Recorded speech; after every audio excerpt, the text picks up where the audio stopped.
J'aimerais partager avec vous un certain nombre de points que j'ai retenus de cette matinée. Donc j'ai pris pas mal de notes lors des interventions. J'ai un peu tendu l'oreille auprès des tables auxquelles, là où j'étais pas trop loin. Et il me semble qu'il y a 5 grands points que moi, en tout cas, je peux retenir de nos échanges ce matin.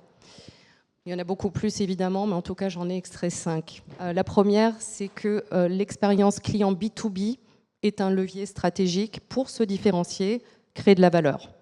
On reviendra sur chacun des points un petit peu plus en détail. Le deuxième point, c'est les outils primordiaux, évidemment, le digital, l'IA, qui vont permettre d'optimiser sa stratégie B2B de différenciation.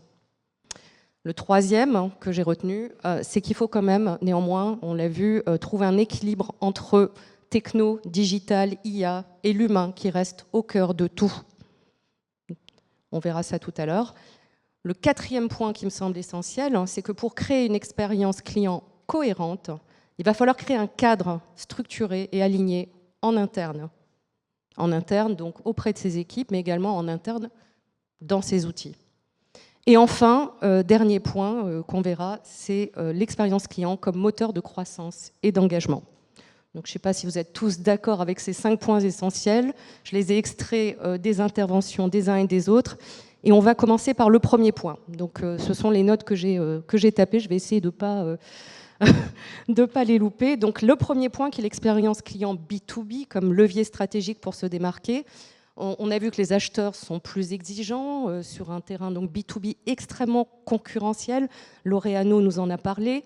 Les clients attendent des demandes de solutions durables, plus de transparence, plus de personnalisation, de l'agilité au niveau humain, mais de l'agilité également au niveau des systèmes, et une adaptation finalement permanente au changement, qui est aussi liée au changement de réglementation, notamment au niveau de la cybersécurité. Donc on voit bien que le parcours d'achat B2B et l'expérience client, de fait aussi, est extrêmement complexe. Donc cette expérience client, elle doit englober tout le parcours d'achat. C'est très important. Depuis la première interaction jusqu'à la rétention. Et donc Aurélie nous en a parlé d'ailleurs.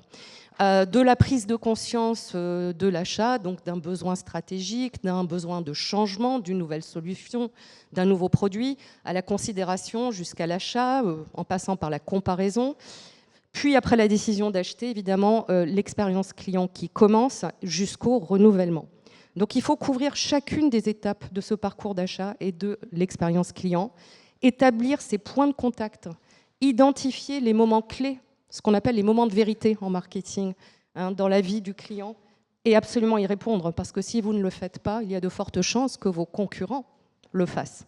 Ça vous permet aussi parfois d'identifier les moments clés sur lesquels vous positionnez, des territoires à préempter, ce qu'on appelle les océans bleus de contenu au niveau marketing. Et puis il y a des océans rouges qui sont complètement complets, sur lesquels peut-être vous pourrez passer parce que c'est plus la peine d'y aller. Il faut penser également, ce que vous avez dit aujourd'hui, de manière intégrée, donc avec tous les départements de l'entreprise, parce que cette expérience, elle est partagée, elle n'est pas silotée. Et donc, c'est une expérience partagée par tous, une expérience qui se veut aussi omnicanale. Ça, c'est très important. Je crois que c'est Lauréano qui a donné ce chiffre. 70% des entreprises, aujourd'hui, B2B, utilisent au moins 3 canaux pour rentrer en contact avec le client. C'est peut-être le cas chez vous. Donc ça, c'est le premier point. Donc passer d'une approche centrée sur le produit à une approche centrée sur le client, ça va renforcer cette différenciation, Aurélie. Donc Aguerre Group a illustré cette approche en passant de cette culture produit à une culture customer-centric, avec une vision structurée, j'ai retenu sur 3 axes, autour de 3 axes, l'innovation produit, la relation client personnalisée et l'excellence opérationnelle. Donc c'est le combo, on va dire, de l'excellence, de l'efficacité et évidemment de la performance. Donc on passe aussi de cette approche, donc au départ peut-être plus transactionnelle, à une approche plus relationnelle dans son ensemble. Placer le client au centre de sa stratégie, ça permet donc de générer de la valeur et puis aussi évidemment de fidéliser ses clients. Donc on va tenter aujourd'hui, c'est la tendance, de créer une expérience client fluide, plus personnalisé, je crois que c'est vraiment le mot de la matinée, la personnalisation, pour constituer un avantage concurrentiel et durable. Et puis ça change toute l'approche client, puisque ça va vous demander de retravailler fondamentalement votre approche de A à Z. Moi, j'ai un souvenir, il y a quelques années, que j'ai travaillé avec Sodexo. Je crois que madame est du groupe Sodexo. On avait travaillé pour Sodexo Senior, bien avant l'IA, c'était il y a 6 ans, sur la proposition de valeur autour donc, de Sodexo Senior pour les maisons de retraite. Et ce qui était très intéressant, c'est qu'on avait remis justement le client final, mais aussi le client direct, qui était donc les maisons de retraite, au cœur de sa stratégie. Donc on a pu retravailler la proposition de valeur, le discours commercial, améliorer ses stratégies go-to-market, travailler des approches ABM, donc avec les comptes clients fondamentaux essentiels, et puis repenser l'ensemble des services étape par étape, donc à travers tout ce parcours. Parfois même repenser les produits, ça peut être nécessaire aussi dans l'approche customer-centric. Le deuxième point que je retiens de cette matinée, c'est évidemment les outils. Le digital, l'automatisation, l'IA, qui vont permettre d'optimiser vos stratégies B2B et de continuer donc, à vous différencier. Donc pour cela, l'IA, donc la data, l'automatisation, permettent d'anticiper les besoins et de proposer des expériences ultra personnalisées, le grand mot une fois de plus, à chacune des étapes. Donc vous pouvez développer des solutions sur mesure pour améliorer l'engagement, pour personnaliser les interactions et la performance commerciale, par exemple. Donc, Artifact en a parlé ce matin, vous allez pouvoir identifier chaque étape de la transformation avec vos outils. On voit également, je crois que c'était Laureano qui donnait l'exemple de Siemens, qu'on peut créer désormais une marketplace unifiée avec des réponses, des recommandations personnalisées. Donc ça, c'est super intéressant. On va désormais pouvoir céder des agents IA, des agents profilers. C'est vous qui en avez parlé avec Aledia et Inetum. Donc les startups techno, évidemment, vont donner le ton. C'est elles qui lead aujourd'hui ces innovations autour de la customer experience. Mais petit à petit, vous allez voir apparaître, je suppose, dans vos groupes, dans vos entreprises également, ces agents qui vont véritablement révolutionner votre approche client. Donc en 2025, le grand mot, au-delà de la personnalisation, je pense que ça va être les agents. Vous allez avoir donc l'arrivée des agents autonomes, mentionnés par Inetum et Aledia, pour accompagner donc les services à toutes les étapes, de la reco au support technique, à la vente. Et au-delà d'un simple CRM, on va vraiment révolutionner tout le système.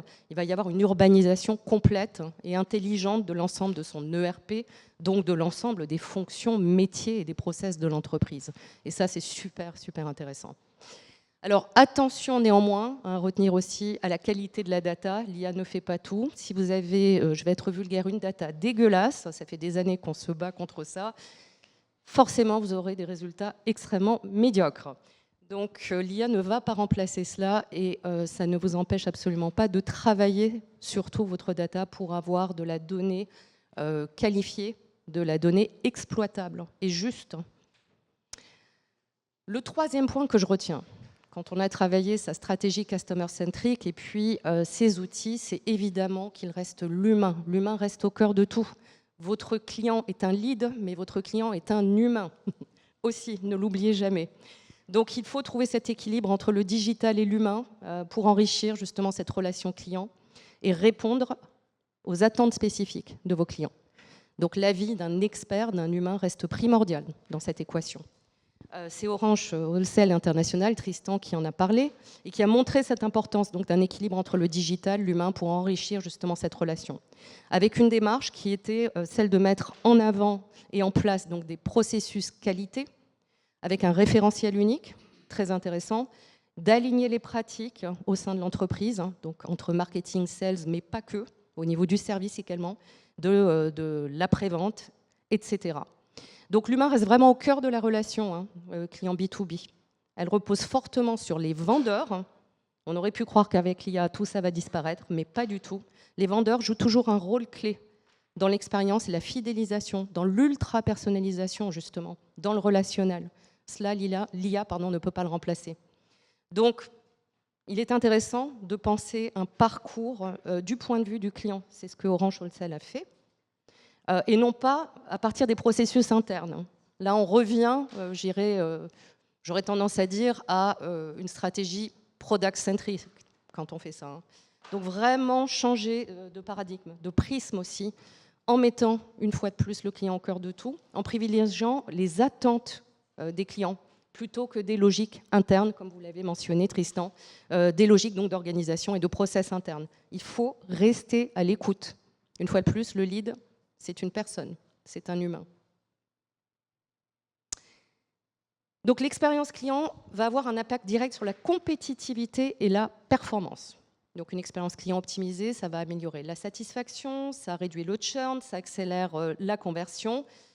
Et n'oubliez pas une chose, c'est qu'une seule expérience négative dans le parcours, que ce soit le parcours d'achat ou l'expérience client, vaut plus malheureusement que l'ensemble des expériences positives qu'il aura vécues. D'où l'intérêt de répondre à chacune des étapes de ces moments de vérité, les moments essentiels donc de vos acheteurs et de vos clients. Et en cela, l'IA va permettre d'analyser, de réduire le risque justement. C'est là où ça va pouvoir accélérer vos réponses, votre réactivité et puis la justesse peut-être aussi de ces réponses. Donc il existe des solutions intégrées et des processus optimisés qui permettent d'offrir donc une expérience sans friction, moi j'ai tendance à dire plutôt sans couture, et plus efficace, donc avec des ERP, comme on l'a vu, comme un outil central pour structurer, fluidifier les processus, etc. etc. Et puis une approche qui couvre l'ensemble du cycle opérationnel de la gestion, une fois de plus, hein, jusqu'à l'après-vente, en passant par la compta, je sais pas moi, le juridique. Hein, ça c'est un moment de vérité à la signature du contrat, qui très souvent pose problème aux clients, et puis jusqu'à des prévisions budgétaires. Donc avec le soutien de l'IA, on est vraiment au service de la performance financière et commerciale, on l'a vu aussi lors de ces présentations. Enfin, l'IA, donc catalyseur de croissance, forcément. Hein, quand on parle d'IA, catalyseur de productivité, d'efficacité, on arrive sur de la croissance dans l'expérience client. Une expérience client performante est celle qui va transformer la relation client en une opportunité. C'est ça le plus important. Une opportunité de business durable et rentable. Donc un client satisfait, une fois de plus, hein, c'est un client qui peut devenir un ambassadeur de votre marque et de ce fait un levier de croissance pour vous aussi. Donc pour améliorer l'expérience client, on peut aujourd'hui s'appuyer sur des plateformes, notamment des plateformes et des services en libre service, hein, qui vont faciliter l'accès aux solutions et qui renforcent l'autonomie des clients. Je crois que Tristan, vous l'avez évoqué, ou du moins montré sur vos slides, il y a une solution, Click d'Orange Wholesale, qui illustrait justement cette approche avec une plateforme NAS en libre service, voilà, qui simplifie l'accès à la connectivité. Ce sont toutes ces sortes de services justement aujourd'hui accessibles qui permettent une expérience client plus performante. On en vient au point interne, puisqu'évidemment rien ne peut se faire sans la montée en compétences et l'alignement de vos équipes autour de cette expérience client.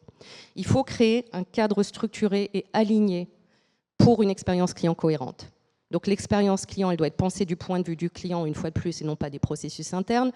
Et puis ça va nécessiter surtout l'alignement des équipes et des outils, chose essentielle pour garantir une expérience homogène.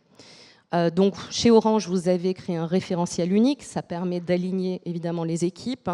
On n'a pas forcément parlé de KPIs et d'objectifs communs, mais c'est essentiel pour mettre en avant évidemment les process qu'on va mettre en place.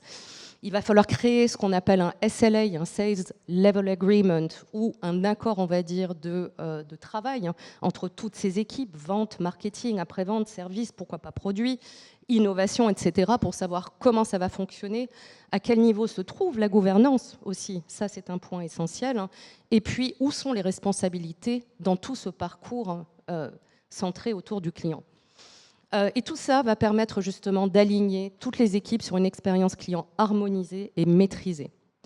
Vous avez mentionné les uns et les autres l'utilisation de Persona. Alors c'est rien de nouveau, sauf que c'est super, super puissant aujourd'hui, grâce à l'automatisation, mais aussi grâce à l'IA. l'utilisation de persona dans ces parcours d'achat, ces parcours clients, ça va permettre d'affiner votre approche justement de la personnalisation, de l'accompagnement et de répondre de manière ultra pertinente aux besoins spécifiques des clients B2B. Il y a le plancher qui craque. Donc, lorsque vous travaillez vos personas, vous allez pouvoir vous concentrer purement sur le client. C'est très important, c'est très intéressant puisque vous allez pouvoir identifier les pain points, ses priorités, son rôle dans la décision d'achat, ses attentes, ses frustrations également, et y compris ses frustrations avec vous, ce qui va vous permettre de travailler votre parcours d'achat, de répondre à ces moments de vérité et d'améliorer justement les points de contact où vous n'êtes pas suffisamment performant ou peut-être même où vous n'êtes pas du tout présent. Donc, on n'en a pas parlé non plus sur ces méthodologies persona très importantes. Il y a plusieurs façons de les faire, donc via des enquêtes qualitatives, via des enquêtes également en ligne, à travers aussi du challenging avec l'IA. Vous pouvez challenger vos personas existants avec l'IA. C'est très très intéressant. Ça vous remet un petit peu à l'ordre du jour. Et ça va vraiment permettre de construire une approche extrêmement structurante autour de votre accompagnement client. Je vois que je déborde complètement dans le timing. Pour finir, on a parlé donc d'IA en termes de stratégie, de customer centricity, de personnalisation, d'outils, mais également d'humains. Donc pour résumer, dans un marché B2B de plus en plus exigeant, on voit que l'expérience client, c'est vraiment un levier clé pour créer de la valeur, pour fidéliser, pour se démarquer. Les entreprises parmi vous qui investissent dans une approche structurée justement et centrée sur le client renforcent leur compétitivité et construisent des relations solides et durables. Les entreprises leaders d'ailleurs sont celles qui investissent dans la stratégie Customer Experience pour gagner des parts de marché et renforcer leurs images. Et là, on voit qu'effectivement, les startups, généralement de la tech, sont leaders sur ce terrain. Et enfin, l'IA permet d'accélérer les stratégies, les process au service de l'expérience client et, in fine, donc d'améliorer votre retour sur investissement.